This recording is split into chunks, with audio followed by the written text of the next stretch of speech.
गुल हैं अगर बेटे तो गुलिस्तां हैं बेटियां, धरती हैं अगर बेटे तो आसमां हैं बेटियां।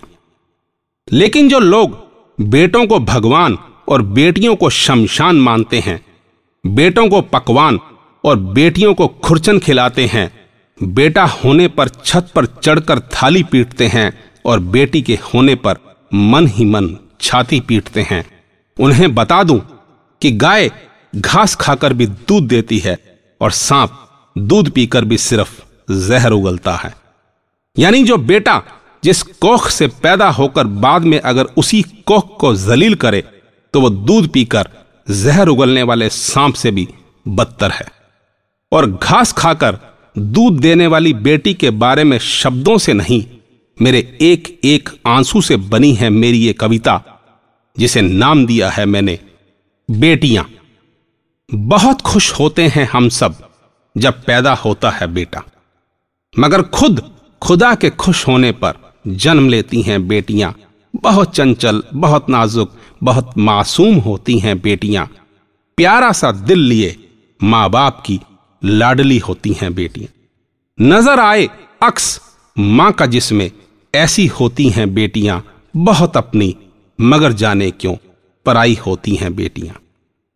हम माने या ना माने मगर लक्ष्मी का रूप होती हैं बेटियां। कन्यादान का महान पुण्य मां बाप को दिलवाती हैं बेटियां। बड़ी तकलीफ होती है जब डोली में बैठकर चल देती हैं बेटियां। छोड़कर घर बाबुल का ससुराल को मंजिल मान लेती हैं बेटियां। फिर हो जाता है सूना घर आंगन गलियां चौबारा बिन बेटियां, और बहाने को आंखों से आंसू कर देती हैं हमें मजबूर बेटियां।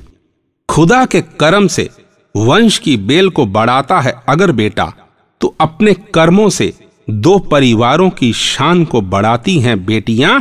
और आज बूढ़े, बीमार, लाचार, बेबस, बेसहारा माँ बाप को संभालती हैं बेटियां। और बेटी होने के बावजूद भी बेटे के धर्म को निभाती हैं बेटियां। बहुत नाजुक, बहुत चंचल, बहुत मासूम होती हैं बेटियां। बहुत अपनी मगर जाने क्यों पराई होती हैं बेटियां। पराई होती हैं बेटियां, पराई होती हैं बेटियां। बस इतनी सी थी मेरी ये पेशकश, मेरी भावनाओं के बवंडर में लिपटी और जज्बातों के तूफान में सिमटी हुई। मुझे उम्मीद है आपको पसंद आई होगी।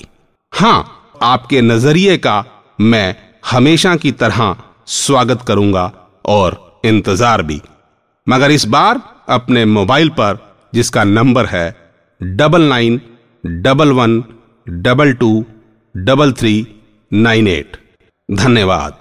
आपका दिन शुभ हो, मंगलमय हो। अपनी दुआओं में मुझे याद रखिएगा। आपका अपना राजेश हांडा, राज।